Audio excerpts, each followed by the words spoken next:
Okay, let's actually pull a lock apart now. First, we'll need some cardboard. Just tear yourself off a decent chunk of it there. And we're going to want to just remove the backing on one side. And these little corrugations are going to make a perfect pinning tray. These are actually going to hold the pins for us so they don't go rolling away while we're working on the lock. Now, I'm going to use a half diamond for this, but you can use just about anything that's pointy and small. There's a small retaining pin in the back of the lock that's keeping the cylinder cap on. Now, there are several different types of retaining mechanisms. You might have a circlip, you might have something else, but if you look at it a little bit, it should be pretty obvious how to get it out.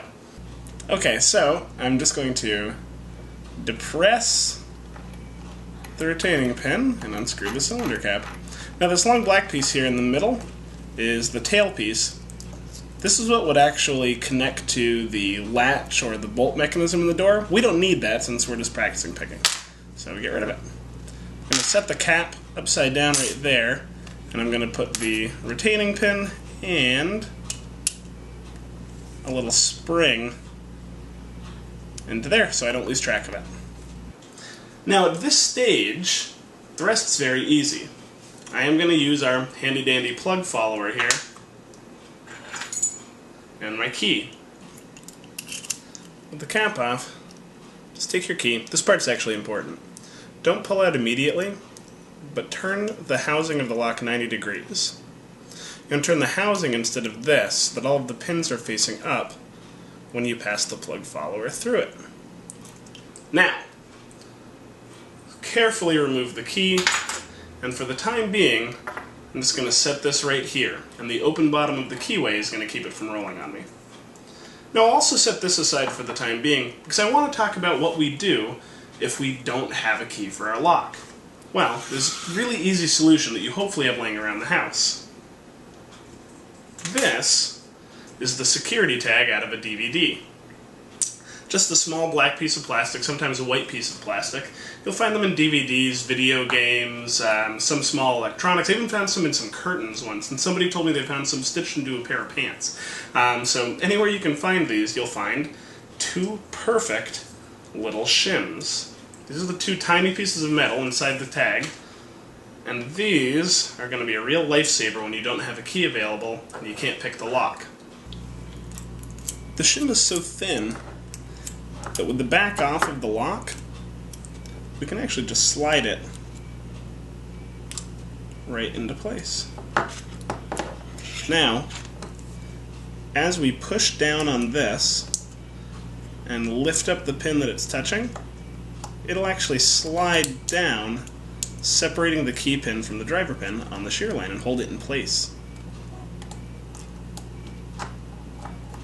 There we go. We might have one more in here. Oh yeah, oh, that went in quick. So now that this is descended all the way through, we can just turn this out of place. And if we were actually going to use this one to repin, we can pass it back out now. As simple as that. There we go, locked again. But we can set that one aside and not worry about it for now. Okay, with the plug removed from your lock, you want to carefully lay out each pin in order. And now just in order, I'm going to drop the pins in. There's one. I'm keeping my fingers over the other three holes. There's 2,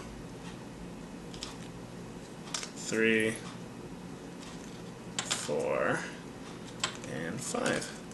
Excellent. And let's just get those guys lined up a little bit.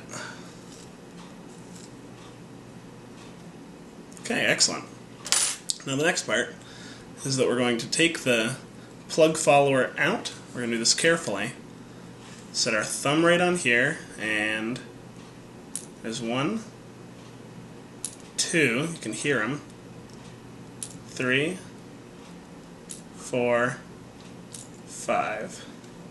Okay. Keep my finger on the back just so I can trap them all there. Give a little shake to knock the springs out. I'm just going to dump them into the palm of my hand.